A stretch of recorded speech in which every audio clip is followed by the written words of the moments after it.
Okay, let's say we have a continuous function f, and we've found all of its critical points.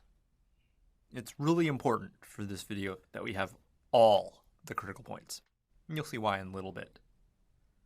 We're also going to assume that f prime is continuous at all points where it's defined.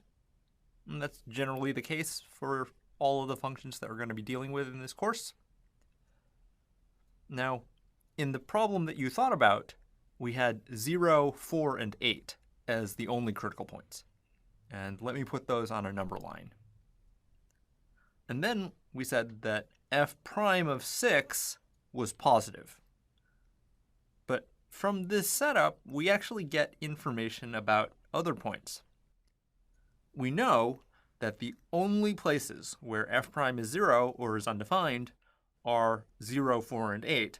So those are the only places where f prime might switch sign. It can't just jump over 0 without hitting 0 because it's continuous. We're kind of using the intermediate value theorem here. So since f prime is positive at 6, it has to stay positive during the entire stretch from 4 to 8, because 4 and 8 are the closest places where f prime might change to negative. Notice that I said might. Just because f prime hits 0 or is undefined at x equals 4 does not necessarily mean it becomes negative when x becomes less than 4.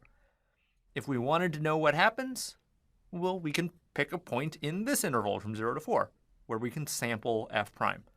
Maybe we choose 3 and calculate f prime of 3, and it's positive.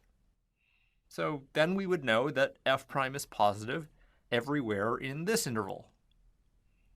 And we can do the same thing for the remaining intervals. Maybe we sample f prime of -1, and it's negative. So everywhere from 0 to -infinity, f prime is negative. And then over here, maybe we sample f prime of 10, and it's negative. So f prime would be negative all the way from 8 to +infinity. This is pretty cool. We've only sampled 4 values of f prime, but we've figured out the sign of f prime everywhere. This technique of interval sampling works really well, provided that we know all of the values where f prime is 0 or does not exist. Those were the points that divided the number line up into intervals in the first place.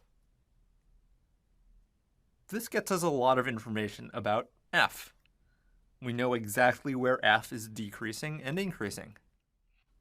It'll decrease at first, and then at x equals 0, it hits a critical point.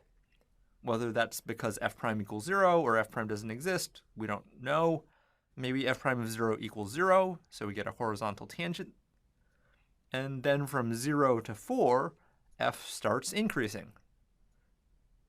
At x equals 4, we have another critical point. Maybe it's another horizontal tangent, but then from 4 to 8, it's again increasing. At x equals 8 is our last critical point, and maybe I'll draw a corner this time, and f is decreasing after that forever. So you can see that sampling just 4 values of f prime got us all of the ups and downs of f. Not bad, eh?